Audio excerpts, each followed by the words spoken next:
कल मुझे आश्चर्य हुआ, यहां बैठ करके मेरे विपक्षी पार्टी के मित्र, इनकी काउंटर पार्ट एक हमारी अध्यक्ष ये कह रही थी कि नरेगा बंद हो गया। मुझे लगता है कि जानकारी की का अभाव होना तो शायद क्षम्य हो सकता है, लेकिन जानकारी की शून्यता के आप आधिकारिक रूप से प्रेस वार्ता कर रहे हो। मैं तो आप सब मित्र भी थे नहीं, वरना आपसे भी प्रश्न करता कि कम से कम उनसे पूछना तो चाहिए था कि बंद कब से हो गया। जब तक वीबीजी रामजी लागू नहीं होगा, रोल आउट नहीं होगा। और आपको याद दिला देता हूं, पता नहीं आपको पता है कि नहीं, जब नरेगा लागू हुआ था, एमजी नरेगा लागू करने के लिए 3 साल लगे थे देश की सरकार को पूरे देश में लागू करने के लिए। हमारा कमिटमेंट है कि जिस दिन लागू करेंगे पूरे देश में एक साथ, एक स्वर में, एक जगह पर लागू करेंगे, एक ही साथ लागू करेंगे। और जब वीबीजी रामजी जब तक लागू नहीं होता है तब तक नरेगा की पुरानी व्यवस्था एज इट इज चलती रहेगी, इसमें किसी तरह का कोई परिवर्तन नहीं होगा। गरीबों के कल्याण के लिए पारदर्शी रूप से विकासोन्मुखी उद्देश्य को लेकर के योजना चलाई जाए, यह जी राम जी का उद्देश्य, और इसको हमने किया। मैं एक प्रश्न पूछना चाहता हूं, जवाहरलाल नेहरू का नाम हटा करके आपने बिना नाम की योजना चालू कर दी, उसके बाद में गांधी जी का नाम उसके साथ में जोड़ दिया, तब आपने कहीं कोई प्रश्न नहीं किया था। आज ये प्रश्न क्यों खड़ा किया जा रहा है? योजना का नाम, जिस योजना का नाम 60 से लेकर के और 2026 तक, इस 66 साल के कालखंड में जिस योजना का नाम 11 बार बदला, तब कोई प्रश्न नहीं था। 12वीं बार में इसको लेकर के इस तरह का प्रश्न क्यों खड़ा किया जा रहा है? इसको लेकर के इस तरह का भ्रम पैदा किया जा रहा है कि इसमें गारंटी को डाइल्यूट कर दिया। 100 दिन की जो रोजगार की गारंटी थी उसको 125 दिन कर दिया।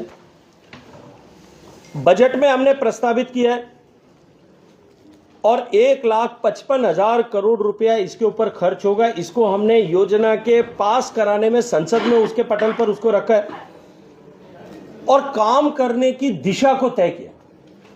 अभी जैसा मैंने कहा, पहले होता था कि इधर की मिट्टी इधर डालो, इधर की मिट्टी इधर डालो, तालाब में खुदाई करो। पिछले 10 साल से एक ही तालाब खुद रहा है, लेकिन वाटर इनटेक कैपेसिटी नहीं बढ़ी।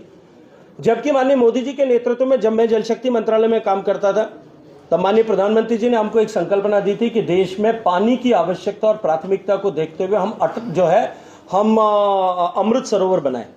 देश में 1 लाख अमृत सरोवर हमने नए कंस्ट्रक्ट किए या पुराने तालाबों को अपग्रेड किया। अपने जोधपुर में भी, पश्चिमी राजस्थान में भी उसको लेकर के अनेक काम। क्या पानी को प्राथमिकता देकर के काम करने में कहीं कोई दोष है? वीबीजी रामजी में 4 वर्टिकल्स हैं जिनको हमने तय किया कि एक अलाइंड विकास जो है, आवश्यकता के अनुरूप विकास होना चाहिए।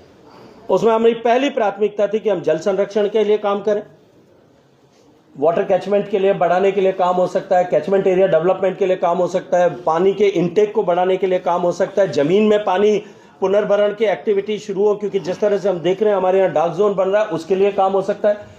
पानी से रिलेटेड कोई भी काम पश्चिमी राजस्थान में देश में होता है, जिस देश की 20% जमीन जो है, जमीन का पानी सूख गया है या सूखने के कगार पे, उस पर काम को प्राथमिकता दी जानी चाहिए, नहीं दी जानी चाहिए। दूसरा विषय कि रूरल इंफ्रास्ट्रक्चर के डेवलपमेंट के लिए काम होना चाहिए। गांव की जो आवश्यकता है, गांव में सड़क बनाने की आवश्यकता होती है, गांव में स्कूल का कमरा बनाने की आवश्यकता हो सकती है, गांव में पंचायत का भवन बनाने की आवश्यकता हो सकती है, गांव में पीएचसी बनाने की आवश्यकता हो सकती है, गांव में पशु चिकित्सालय बनाने की आवश्यकता होती है। रूरल इंफ्रास्ट्रक्चर डेवलपमेंट के लिए काम जो है वो प्राथमिकता का काम होगा। उसके बाद में विकसित ग्राम पंचायत बनाने के लिए जो काम तय करना है, गांव के विकास की जो लोकलाइज्ड आवश्यकता है, उस आवश्यकता की प्रतिपूर्ति के लिए हमको जो है जी राम जी में प्राथमिकता के साथ में काम करना है। और चौथा जो है वो है आजीविका की जनरेशन। तीसरा, आजीविका के जनरेशन के लिए काम करना है कि गांव में स्वरोजगार किस तरह से बढ़े।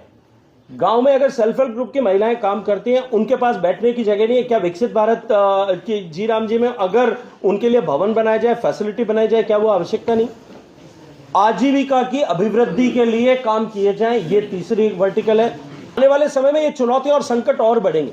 क्या इन संकटों के मिटिगेशन के लिए विकसित भारत जी राम जी में के तहत जो निवेश देश की सरकार और प्रदेशों की सरकार के मिलकर के हर साल का 1.5 लाख करोड़ रुपए से ज्यादा खर्च करने वाली है, क्या उस 1.5 लाख करोड़ रुपए खर्च इसके अलाइनमेंट के साथ में काम किया जाए, इसको लेकर के कोई संशय खड़ा किया जाना चाहिए। हम विकास के उद्देश्य को लेकर के एक अलाइंड विकास, स्ट्रेटेजिक विकास करके कोई उद्देश्य को लेकर के काम करने के लिए अगर योजना बनाए, उस पर प्रश्न चिन्ह खड़े किए जा रहे हैं।